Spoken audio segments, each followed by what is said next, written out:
구정 연휴인데 이렇게 또 이렇게 나오셔서 예배를 드리셔서 얼마나 감사한지 모릅니다. 오늘 그 말씀의 제목이 이제 그 주보와 다르게 귀향, 고향으로 가는 길로 하면 좀 좋겠다는 생각이 듭니다. 구정과 같은 명절이 다가오면 40, 60대 이 장년들에게 크게 두 가지 고민이 있는 것 같습니다. 하나는 이제 명절에 고향을 가야 하나 하는 것이고, 다른 하나는 이 나이 드신 부모님에게 용돈을 얼마 이제 드리고 또 가족이나 그 친척의 자녀들에게 세뱃돈을 얼마나 줘야 되나 하는 이제 고민입니다. 이 고향에 내려가는 문제는 부모님이 계시면 당연히 내려 이제 가야 하지만, 이제 부모님이 계시지 않고 형제와 친척들만 있을 경우에는 선택 사항인 것 같습니다. 이 고향에 이제 그런 문제들 있는데, 저희 경우에는 이제 7남매인데 청주와 대전에 형제들이 이제 살고 있지만, 부모님이 계시지 않으니까 수년 전부터 못 내려가는지 안 내려가는지 좀 애매하지만 안 내려가고 있습니다. 그런데 나이 드신 부모님이 계시기 때문에 내려가야 하는데, 부모님과의 관계가 안 좋거나 또 형제들 간의 사이가 안 좋을 때 이제 고민하게 됩니다. 예를 들어서 돈 문제가 있거나 상처받은 일이 있거나 유산 문제가 있거나 신앙의 어떤 갈등이 있을 때 어떻게 해서든지 내려가는 것을 이제 피하려고 합니다. 그런데 이제 믿는 자가 이렇게 하면 되는가 하는 생각에 이제 양심이 찔려서 이제 만나고 싶지 않지만 만나야 하는 경우가 있습니다. 신앙이 이제 없었다면 이제 하고 싶은 대로 할 텐데, 신앙 때문에 이제 그러지 못하니까 명절에 이제 고향에 가는 것이 큰 부담이 이제 될 수 있는 거죠. 야곱은 이제 많은 고난을 받게 되는데 처음에는 자기 기질과 욕심 때문이었습니다. 그런데 시간이 지나면 지날수록 믿음 때문에 고난을 받습니다. 야곱도 얼마든지 편한 생활을 하고 쉽게 이제 살 수 있는데, 하나님의 언약을 의지함으로 많은 고난을 겪게 됩니다. 야곱에게 하나님의 언약이 없었다면 삼촌 라반의 집을 꼭 떠나지 않아도 돼요. 이렇게 막 타협해가지고 거기서 뭐 지낼 수도 있었고, 두렵고 부담스러운 형 에서를 만나지 않아도 됩니다. 그런데 하나님의 언약대로 살려고 하니까 위험을 감수하고 삼촌 라반의 집을 이렇게 탈출을 이제 하게 되고, 또 부담스러운 형 에서를 만나야 하는 겁니다. 야곱이 이제 약속의 땅으로 돌아오는데 두 가지 어려움이 있었습니다. 하나는 삼촌 라반의 집을 나오는 것인데, 이 하나님의 개입으로 삼촌 라반이 야곱을 추격해 와요. 근데 이제 야곱이 해를 입지 않습니다. 오늘 말씀 그 앞부분에 보면 이제 그런 내용이 나오는데요. 야곱과 삼촌 라반은 서로 화해해요. 그리고 언약을 맺고 서로 축복하면서 헤어졌습니다. 야곱은 삼촌 라반과 헤어진 후에 계속 이제 고향 이제 형 에서에게로 이제 오게 되는데요. 그런데 그가 고향에 가까이 올수록 뭐 기쁘고 이제 기대가 되는 것이 아니라 큰 돌덩이가 가슴을 막 짓누르는 것처럼 너무나 답답하고 두려운 겁니다. 그 이유는 삼촌 라반보다 훨씬 더 부담스럽고 두려운 형 에서가 기다리고 있기 때문입니다. 20년 전에 그 야곱은 이제 아버지 이삭을 속여서 형 에서로부터 이 장자의 축복을 빼앗았기 때문입니다. 20년 전에 형 에서는 이 야곱을 죽이려고 그랬어요. 그래서 이제 도망을 쳤다가 지금 이제 고향으로 이제 20년 만에 이제 오는 거죠. 야곱이 고향으로 돌아가면서 20년 그때로 다시 이제 돌아가서 이제 형 에서를 두려워하는 겁니다. 그러니까 돌아오려고 하니까 20년 전으로 다시 돌아온 거예요. 그때 형 에서가 나를 죽이려고 했지. 그러면서 그것 때문에 이제 두려워하는 겁니다. 오랜만에 가족이나 친척들을 만나는 것이 힘든 이유 중에 하나가 이 과거에 안 좋던 기억이 되살아나면서 다시 그때로 돌아가는 거예요. 그러니까 이 가족들, 친척들 오랜만에 이렇게 만나는 게 힘든 거예요. 만나면 그때 안 좋았던 그때로 다시 돌아가고 그 상처가 도지고, 이러니까 이제 그 만남이 이제 부담스럽고 이제 피하고 이제 싶은 거죠. 먼저 이제 하나님의 천사 이제 부대입니다. 이 수호천사라는 말이 있는데, 믿는 자들 각 사람마다 수호천사가 이제 보여준다 하는 그런 의미입니다. 초대교회 당시에 사람들이 수호천사 존재를 믿었던 것 같아요. 사도행전에 보면 그 베드로가 감옥에 갇혔을 때 천사들이 옥문을 열어줘서 베드로가 나와서 성도들이 기도하는 집으로 가게 됩니다. 그래서 그게 한밤중이었는데 막 이제 이렇게 베드로가 그 문을 두드리니까 여자아이가 문 열로 나왔다가 베드로의 목소리를 깜짝 놀라서 문을 열어주는 게 아니라 다시 들어가서 베드로 같다고 이제 소리치게 됩니다. 그러자 기도하던 그 안에 있는 성도들이 그 여자한테 미쳤다는 거예요. 아마 그의 수호천사가 왔을 거라고 그렇게 말을 합니다. 수호천사가 실제로 존재하면서 믿는 각 사람을 보호해 주느냐 하는 건 확신할 수 없습니다. 그렇지만 분명한 것은 하나님께서 믿는 자들과 함께 하시면서 보호하시고 인도하신다는 거죠. 그게 어떤 천사의 모습으로 천사가 이제 그렇게 할 수도 있고 아니면 하나님이 이제 직접 할 수도 있고 어쨌든 하나님께서 그의 백성들을 보호하고 인도하시고 지켜 주신다는 것은 너무나 이제 분명 이제 한 겁니다. 야곱은 이제 삼촌 라반과 헤어져서 고향으로 이제 가는 도중에 이 천사들의 무리를 보게 됩니다. 1절, 2절을 한 절씩 읽겠습니다. 야곱이 길을 가는데 하나님의 사자들이 그를 만난지라.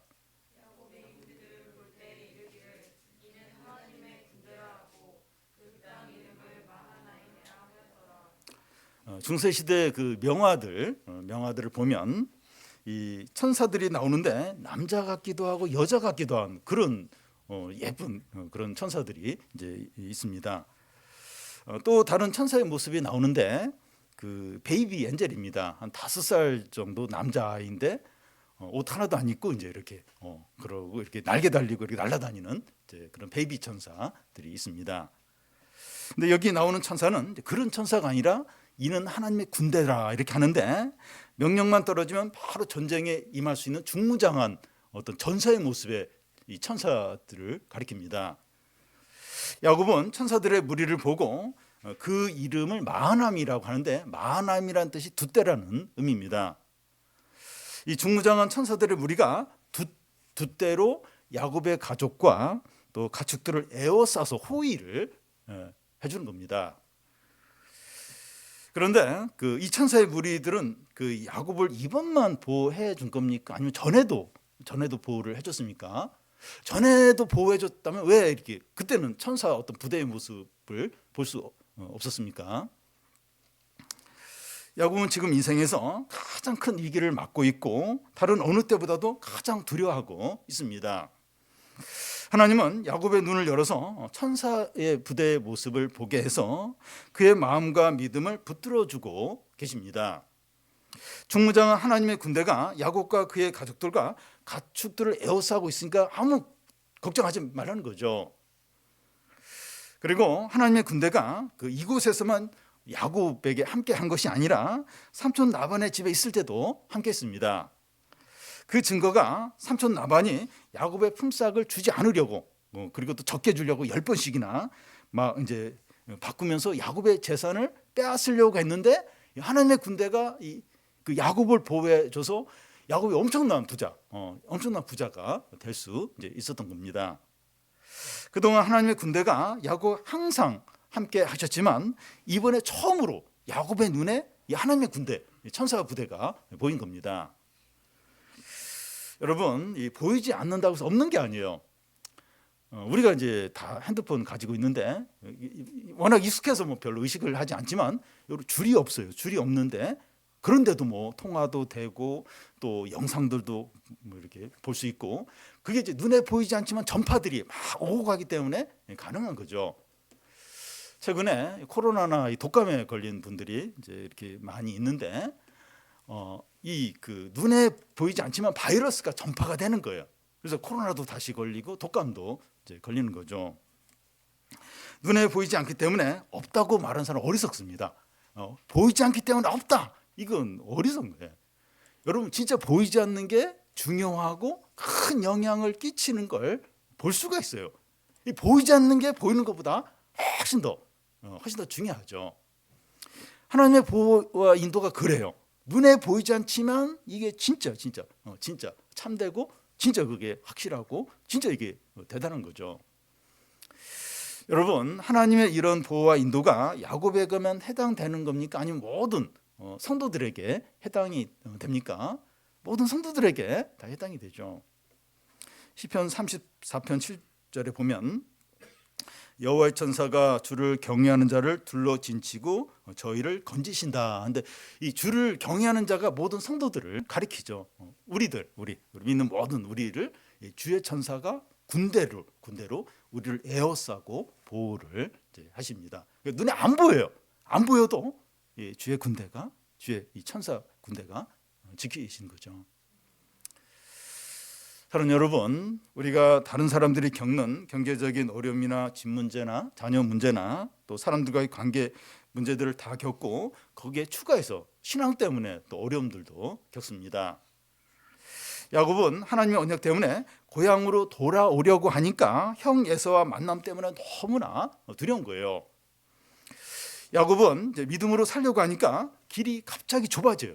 그래서 죽을 것 같은 거예요. 그러니까 이 하나님의 언약 있지만 그냥 버리고 무시하고 그냥 그 많은 재산 가지고 다른 데 가서 얼마든지 편안하게 살 수 있어요. 꼭 고향에 안 돌아도 됩니다. 어떤 면에서.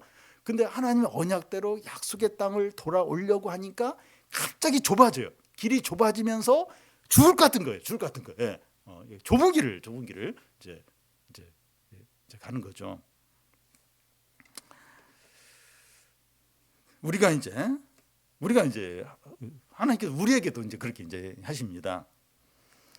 모든 것이 있는데 신앙 때문에 더 위기를 겪고 어려움을 이제 겪을 때가 있어요.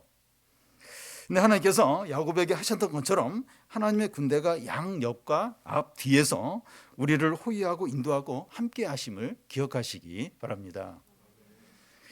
우리가 좁은 길을 갈 때 이런 보호 안전이 있습니다.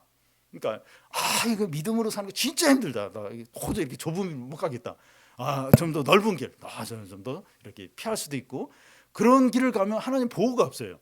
안전한 것 같은데, 근데 막 진짜 바보같이 막 믿음으로 좁은 길을 가고 진짜 망할 것 같고 그럴 때 이 천사 부대 보호와 인도가 있습니다.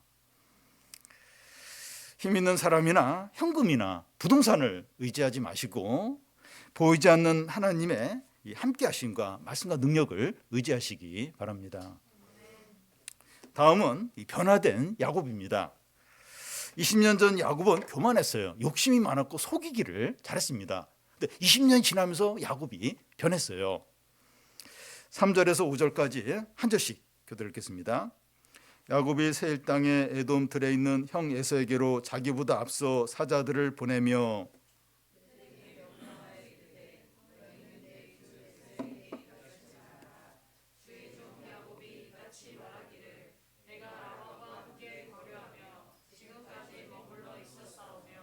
내게 소와 나귀와 양떼와 노기가 있으므로 사람을 보내어 내 주께 알리고 내 주께 은혜를 받기를 원하나이다 하라 하였더니, 이 나이 드신 어르신이나 높은 분을 이제 찾아볼 때 미리 이제 인사를 드리고 찾아가서 좀 방문해도 되는지 허락을 하면 그때 이제 찾아가야 합니다. 야곱은 형 에서에게 이런 식으로 하고 있어요. 형에게 4번에 걸쳐서 주라는 호칭을 쓰고 자기는 주의 종이라고 그렇게 합니다. 내 주께 은혜를 받기 원한다 이렇게 말합니다. 야곱과에서는 쌍둥이 형제예요. 보통 이 쌍둥이 형제는 서로 동등하고 반말하고 이제 그런 관계죠. 그런데 야곱은 형 에서를 종이 주인을 대하듯이 신하가 왕을 대하듯이 그렇게 하고 있습니다. 야곱이 약해졌고 소심해졌고 겸손해졌어요. 무엇이 야곱을 이렇게 바꿔놨습니까? 20년 동안 삼촌 라반으로부터 막 시달리고 이제 이렇게 고난을 당하면서 이렇게 변한 겁니다. 하나님은 이 선택한 자들을 겸손하고 거룩하고 순수한 믿음을 갖도록 고난을 주십니다. 이 부모가 다른 자녀에게는 안 그래요. 근데 자기 자녀에게는 그렇게 막 요구를 하고 가르치고 또 때로는 엄하게 대합니다. 그와 같이 하나님께서 그의 자녀들을 연단을 통해서 순금으로 만드시죠. 그런데 이 선택하지 않은 자들은 자유롭게 그냥 잘 지내도록 그냥 놔둡니다.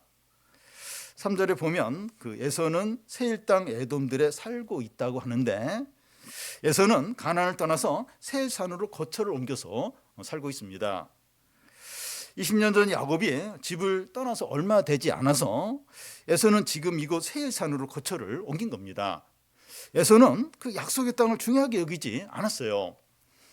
아버지와 사는 것이 불편하고 그의 이방 아내가 부모와 자꾸 이제 다투는 거예요. 다투니까 집과 약속의 땅을 쉽게 이제 떠났습니다. 넓은 길로 가는 겁니다. 에서는 뭐 그렇게 뭐 장자의 축복 이런 것도 그렇게 안 중요하고 뭐 약속의 땅 별로, 그냥 편한 대로 좋은 대로 그냥 이제 사는 자입니다. 반면에 야곱은 얼마든지 많은 재산을 가지고 다른 곳에서 편하게 살 수 있어요. 부담스럽고 두려운 형에서 안 만나지 않아도 됩니다. 그런데 하나님의 언약에 따라서 약속의 땅으로 돌아오려고 하니까 목숨을 걸고 있습니다. 하나님은 성도들에게 세상에서 고난과 위기를 겪도록 하십니다. 좁은 길을 가게 하세요. 좁은 길을 어려운 길을 가게 하십니다. 이런 과정을 통해서 겸손해지고 믿음의 사람이 되고 하나님의 뜻이 이루어지도록 하는 거죠. 그러니까 꼭 이렇게 이제 어려움들이 있고 꼭 이제 좁은 길을 가게 하고, 그래야 이제 겸손해져요. 그래야 이제 믿음의 사람이 되고, 그래야 이제 하나님의 뜻이 이제 이루어지게 되는 거죠. 그래서 뭐 에서처럼 뭐 이렇게 하고 싶은 대로 하고 이렇게 말씀에 매이지 않고 그냥 자유롭게 하고 싶은 대로 절대로 이게 부러운 게 아니에요. 그냥 넓은 길로 가고 이제 그게 이제 전부인 거죠. 이게 하나님의 뜻과는 상관이 없는 겁니다. 근데 성도는, 하나님의 자녀는 꼭 이렇게 좁은 길을 가고 또 고난을 겪게 되고, 그래서 이렇게 그 연단을 통해서 순금이 되게 되고 믿음의 사람 되고, 그게 이제 복인 것 복. 하나님 그렇게 하십니다. 마지막으로 400명을 데리고 오는 에서입니다. 형이 동생을 만나러 오는데 뭐 두세 사람의 종이나 한 10명 정도 데리고 올 수 있습니다. 그런데 에서는 400명을 데리고 옵니다. 6절을 우리 같이 한번 읽겠습니다. 사자들이 야곱에게 돌아와 이르되 우리가 주의 형 에서에게 이른즉 그가 400명을 거리고 주인을 만나려고 오더이다. 에서가 400명을 데리고 오는데 다 칼을 차고 오는 겁니다. 나중에 알겠지만 야곱을 죽이기 위해서 이렇게 데리고 오는 건 아니었습니다. 그러나 야곱은 에서가 400명을 데리고 온다고 그 종으로부터 그것을 듣고 크게 두려워합니다.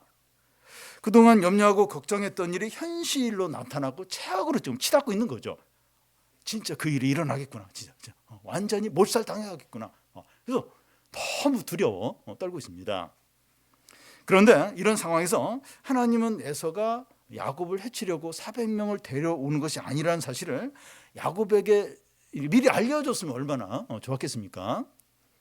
꿈속에 나타나서 에서가 너를 해치려고 하는 건 아니까 걱정하지 마, 이렇게 알려주면 야곱이 굉장히 이렇게 안심하고 이제 편안해질 수 있었겠죠. 그런데 그렇게 안 하시는 겁니다. 하나님은 종종 어떤 정보를 우리에게 미리 알려주시지 않아서 두려움 가운데 벌벌 떨도록 할 때가 있습니다. 예를 들어 건강검진을 받았는데 몸 안에 이제 종양이 이제 발견이 된 거예요. 의사는 그 모양을 보니까 암일 가능성이 많다, 이렇게 얘기를 하는 겁니다. 결과는 2주 후에 나와요. 근데 그 결과가 나오기 2주 동안에 별의별 상상을 다 합니다. 그래서 막 내가 이제 죽으면 이제 유산은 어떻게 하고 또 남편은 재혼할까 안 할까 막 이런 생각도 하고, 또 애들은 또 내가 없는 때 어떻게 이제 살아갈까 막 걱정을 하고, 보험이라도 좀 많이 들어둘 걸 막 2주 동안에 별의별 상상을 이제 다 이제 하게 됩니다. 근데 이제 2주 후에 의사를 만났는데 그건 이제 악성 그건 아니고 좀 커지면 이제 수술하면 된다고, 좀 괜찮다고 이런 말을 이제 듣게 되는 거죠. 이와 같이 하나님은 결과를 다 알고 계시면서 미리 이제 알려주지 않으므로 우리의 애간장이 다 녹고 노심초사하게 만드십니다. 왜 그러십니까? 왜 그렇게 하시죠?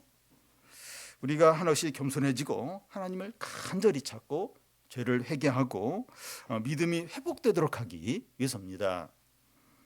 지나고 보면 별것이 아닐 수 있는데 그 당시에는 너무 이제 두려우니까 마음이 가난해지고 영적으로 깨어나는 겁니다. 이런 기간이 영적으로 너무나 유익해요. 너무나 유익합니다. 그러니까 지나고 보면 그때 그런 일이 안 돼. 근데 그 당시는 너무나 힘든 거예요. 그러면서 막 다 막 이렇게 죄들을 생각나면서 회개하고 막 믿음의 결단을 하고, 그러니까 그 힘든 기간 동안에 이 좋은 게, 아름다운 게, 이 보물들이 다 그때 이제 만들어지는 겁니다. 그래서 하나님은 이렇게 알려주실 수 있음에도 불구하고 안 알려주고, 그래서 참 그 기간이 참 우리가 이렇게 겸손해지고 하나님을 찾고 회개하고, 그래서 참 그동안 안 만들어졌던 그런 어떤 신앙의 열매들이 그때 이제 만들어지도록 그렇게 많이 하시는 거죠. 야곱은 형 에서가 400명을 데리고 온다는 소식을 듣고 어떻게 합니까? 두 가지를 준비하는데 현실적인 것과 신앙적인 것 두 가지를 준비합니다. 먼저 그 현실적인 반응을 보면 7절 8절을 같이 한번 읽겠습니다. 야곱이 심히 두렵고 답답하여 자기와 함께한 동행자와 양과 소와 낙타를 두 떼로 나누고 이르되 에서가 와서 한 떼를 치면 남은 한 떼를 피하리라 하고, 야곱은 자기 가족과 종들과 가축들을 두 떼로 나눕니다. 함께 모여 있으면 몰살할 수 있으니까 반쪽이라도 이제 살리기 위해서죠. 우리는 야곱의 이런 결정을 보면서 위기가 닥치니까 야곱의 장깨가 다시 살아나는 거 아닌가 하는 생각을 할 수 있습니다. 그런데 전체 흐름을 볼 때 야곱이 장깨를 부린다기보다는 믿음으로 이제 보는 게 좋을 것 같아요. 야곱의 가정은 교회예요. 교회가 한꺼번에 이제 없어지지 않고 한 부분이라도 남아서 하나님의 어떤 약속이 이루어지도록 하는 게 그게 이제 필요한 거죠. 그런데 야곱의 이런 현실적인 대응은 이 문제의 진정한 해결책이 아니라 이제 그가 할 수 있는, 믿음으로 할 수 있는 일을 지금 하고 이제 있는 겁니다. 야곱은 두렵고 낙심이 되었지만 아무 일도 할 수 없을 정도로 낙심이 되어 있는 건 아니었습니다. 우리가 어떤 어려움으로 두렵고 절망할 수는 있지만 아무 일도 할 수 없을 정도로 이렇게 두려움 가운데 있으면 안 됩니다. 우리에게 믿음이 있다고 해서 두렵지 않은 게 아니에요. 그러니까 두려운 사람은 믿음이 없고 믿음이 있는 사람은 두렵지 않고, 그게 아니에요. 믿음이 있어도 두려워요. 두려워하게 됩니다. 그렇지만 아무것도 할 수 없을 정도로 두려워해서는 안 돼요. 두려워해서는 그 정도로 아무것도 못하는 정도로 막 두려움 가운데 사로잡혀 있으면 이제 안 됩니다. 우리가 할 수 있는 일은 해야 돼요. 그 일이 문제를 해결하는 건 아니지만 뭔가 하는 것이 믿음입니다. 정할 것 없으면 책상이라도 정리하자. 책상 정리하고 설거지라도 하고 방 청소라도 하고, 그게 뭐 문제 해결은 아니에요. 근데 뭐라도 하라는 거, 뭐라도. 가만히 있고 막 이렇게 한숨만 쉬고 있고 다 맥이 풀려가지고 그러지 말고 뭐라도 밥이라도 먹으라는 거예요. 그러니까 너무 힘들면 식욕도 없어요. 밥도 안 먹고 싶어요. 그러면 배가 고프면 더 침체가 됩니다. 더 우울하고, 먹으면 이렇게 또 기분도 좋아지고 힘도 나고, 그러니까 밥이라도 먹으라는, 밥이라도 먹으라는 겁니다. 하나님께서 우리가 믿음으로 한 작은 일을 통해서 도우시는 경우가 많이 있습니다. 출애굽기에 나오는 모세 부모가 만든 갈대 상자가 여기에 해당이 됩니다. 갈대 상자가 그 아기 모세를 살리는 건 아니에요. 근데 그걸 통해서 하나님이 어떤 일하시는 기회가 됩니다. 우리가 믿음으로 하는 작은 일을 통해서 하나님께서 구원을 베푸십니다. 야곱은 형 에서가 400명을 데리고 온다는 사실을 듣고 신앙적으로 또 반응을 해요. 신앙적으로 이제 어떻게 하는가 하면 하나님과 그의 약속을 의지해서 간절히 기도합니다. 이 기도는 야곱의 생애와 창세기에서 가장 위대한 기도라고 할 수가 있습니다. 저는 이 부분을 읽을 때마다 참 감동이 돼요. 참 어떻게 이런 참 어려운 가운데서 어떻게 이런 기도를 할 수 있을까? 그리고 사실 야곱은 이 기도에 자신의 모든 걸 겁니다. 뭐 두 대로 나누고, 물론 이제 그렇게 하긴 하는데 거기에 이렇게 소망을 두는 게 아니라 이 기도에 자신의 모든 걸 다 걸고 이 기도를 하게 됩니다. 먼저 야곱은 이 기도하는 그 분을 어떻게 여깁니까? 그러니까 기도할 때 기도하는 분을 어떻게 여기냐, 이게 중요해요. 야곱은 어떻게 이 기도하는 분, 그 대상을 어떤 분으로 생각을 합니까? 9절을 같이 한번 읽겠습니다. 야곱이 또 이르되 내 조부 아브라함의 하나님, 내 아버지 이삭의 하나님 여호와여, 주께서 전에 내게 명령하시기를 내 고향 내 족속에게로 돌아가라, 내가 내게 은혜를 베풀리라 하셨나이다. 내 조부 아브라함의 하나님, 내 아버지 이삭의 하나님이라고 부르는 것은 이 할아버지 아브라함과 아버지 이삭의 삶 가운데서 하나님이 행하신 모든 은혜와 또 놀라운 일들을 기억하고 있는 겁니다. 야곱은 그 하나님께서 전에 자기에게 너의 고향과 너의 족속에게로 돌아가라, 내가 너에게 은혜를 베풀이라 하신 말씀을 기억해요. 그 말씀을 기억하고 지금 형 에서의 위협 앞에서 약속하신 은혜를 베풀어 달라고 이제 기도를 하고 있는 겁니다. 그러니까 할아버지 아브라함과 아버지 이삭 가운데 하나님 얼마나 많은 은혜와 얼마나 그 이제 신실한 일을 행하셨습니까? 그리고 하나님께서 나에게 고향으로 돌아가라 그러면 내가 은혜를 베풀리라 그렇게 약속하지 않으셨습니까? 그러면서 형 에서 위협 앞에서 은혜를 베풀어 달라고 이제 그렇게 이제 기도를 이제 하고 있습니다. 이어서 야곱은 그동안 자기에게 베풀어 주신 하나님의 은혜가 얼마나 큰가 그걸 기억하면서 또 기도를 해요. 하나님이 나에게 얼마나 많은 은혜를 베푸셨는가 그걸 이제 기억을 하는 겁니다. 10절을 보면 우리 같이 한번 읽겠습니다. 나는 주께서 주의 종에게 베푸신 모든 은총과 모든 진실하심을 조금도 감당할 수 없사오나 내가 내 지팡이만 가지고 이 요단을 건넜더니 지금은 두 때나 이루었나이다. 20년 전 내가 요단강을 건널 때 지팡이 하나만 건넜는데 형 에서를 피해서 진짜 지팡이 하나만 들고 요단강을 건너서 삼촌 나반의 집으로 이제 피했어요. 그랬는데 지금은 셀 수 없이 많은 두 대의 가축대를 갖게 되었다는 겁니다. 그러니까 여기 보면 그 야곱이 형 에서에게 선물들을 보내는데 막 소가 수백 마리가 돼요. 그리고 또 뭐 양 또 해가지고 그러니까 재산이 엄청나게 많은 거예요. 형한테 보내는 선물만 해도 막 소 수백 마리 이렇게 보낼 정도니까 그러니까 지팡이 하나 들고 요단강을 건넜는데 엄청난 가축대 두 대나 이제 주셨다는 겁니다. 하나님은 귀천하고 보잘것없는 나에게 말할 수 없는 풍성한 은혜를 베푸시고 모든 진실과 성실로 대하셨다는 거예요. 이것을 이제 우리에게 한번 적용을 해보면 30-40년 전에 옷 몇 가지를 챙겨서 서울에 올라왔는데 결혼도 하고 자녀들도 있고 집도 있고 직장도 있고 자동차도 있고 그 외 많은 것들을 이제 소유하게 되었다 이렇게 고백을 이제 할 수 있는 거죠. 뭐 저도 이제 그런데 이렇게 막 서울 올라왔을 때 진짜 이렇게 그 집에 이제 아무것도 없어요. 책 몇 권 있고 옷 몇 가지 있고.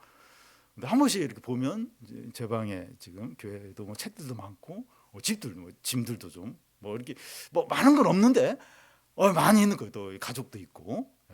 우리가 다 이제 이런 고백을 하나님이 얼마나 풍성한 은혜와 또 이렇게 신실함으로 대하셨는가 이런 고백을 이제 할 수가 이제 있습니다. 우리에게 이제 없는 것만 이제 생각하지 마시고 지금 소유하고 있는 것들, 뭐 눈에 보이는 거, 보이지 않는 것들 그런 게 많아요. 이게 이제 하나님의 은혜죠. 이런 은혜에 대해서 고백을 할 수 있습니다.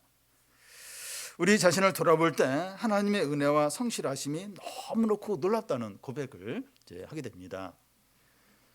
야곱은 형 에서의 만남을 앞두고 하나님께서 그동안 자기에게 베풀어 주신 은혜와 성실을 기억하면서 감사하고 찬양하고 있습니다.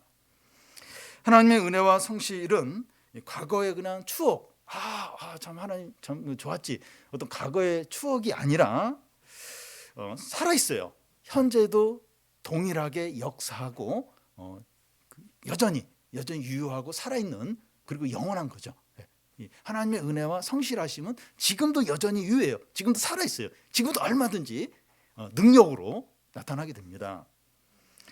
형 에서의 위협이 아무리 크다고 해도 하나님의 크신 은혜와 이 성실을 뒤엎지는 못해요.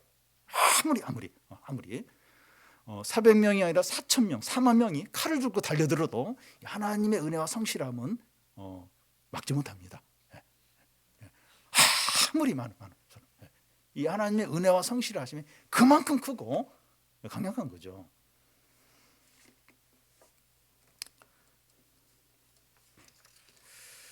이제 야곱은 현실적으로 꼭 필요한 기도를 이제 하고 있습니다. 11절을 우리 같이 한번 읽겠습니다. 내가 주께 간구하오니 내 형의 손에서 에서의 손에서 건져 내시옵소서. 내가 그를 두려워함은 그가 와서 나와 내 처자를 칠까 겁이 나기 때문이니이다. 야곱의 기도는 미사오그를 나열하거나 추상적이거나 이론적인 기도가 아니었습니다. 그는 현실적인 필요와 어려움이 돼서 기도합니다. 자기가 뭐가 어려워, 그걸 솔직하게 있는 그대로 기도하고 있어요. 그런데 그는 기도를 시작하면서 현실적인 어려움을 먼저 간구하지 않고, 이게 사실 제일 어렵죠. 근데 이걸 제일 먼저 얘기 안 했어요. 다른 거 얼마나 많은 은혜를 베푸셨는가 하는 걸 기억을 하고, 그동안 자기에게 베푸신 은혜와 성실이 얼마나 큰지 감사하고 찬양을 했습니다. 야곱은 이 하나님의 은혜와 성실이 현실적인 어려움만큼 실제하다고 믿는 거예요. 그러니까 지금 눈앞에 지금 그 형 에서가 지금 400명을 데리고 날 죽이려고 오는데, 이 하나님의 은혜와 성실하심이 그 지금 눈앞에 보이는 그 어려움만큼 실제하다는 거예요.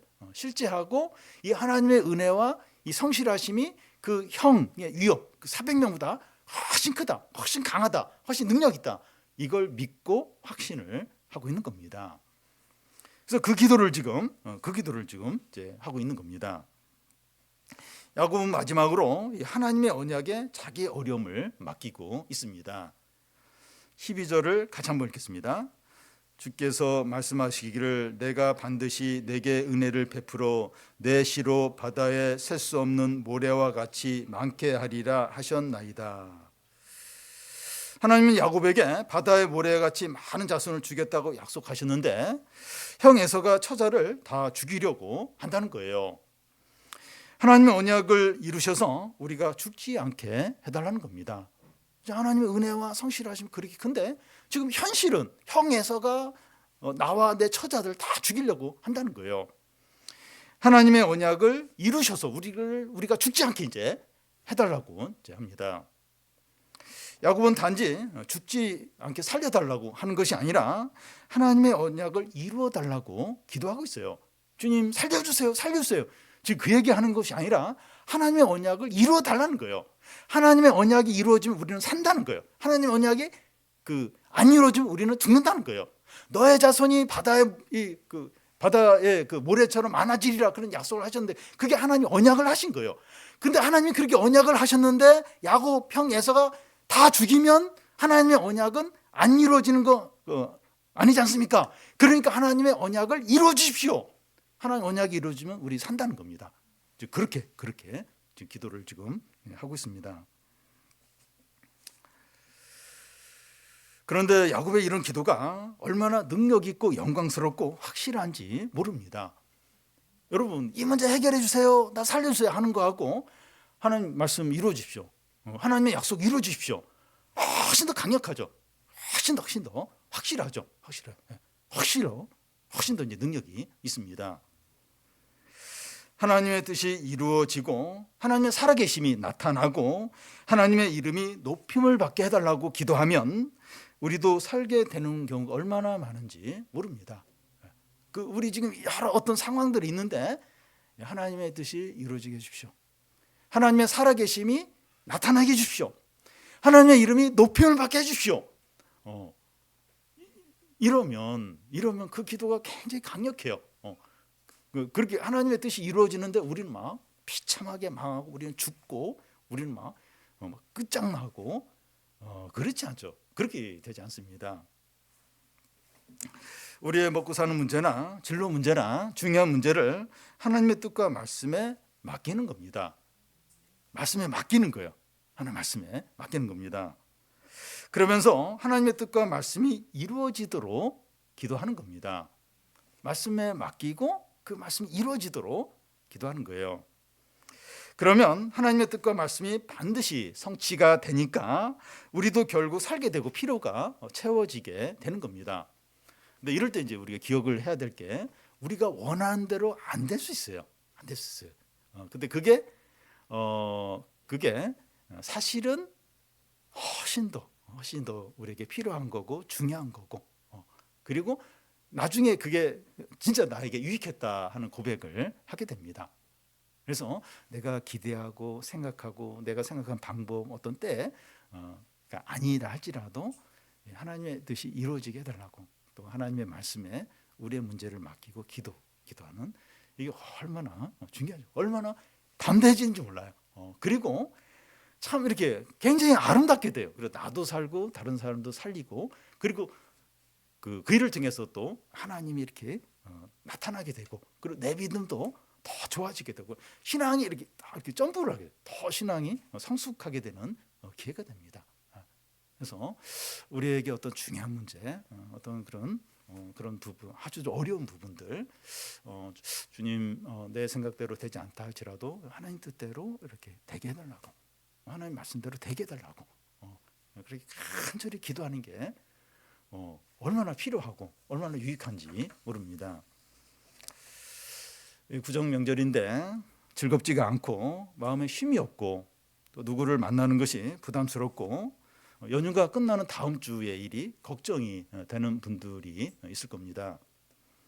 우리가 믿음으로 이제 좁은 길을 가니까 더 힘들 수 있어요. 믿음 때문에 더 어려울 수 있습니다. 그런데 어떤 어려움과 위기와 두려운 일도 하나님의 보호와 은혜와 성실을 막을 수 없습니다.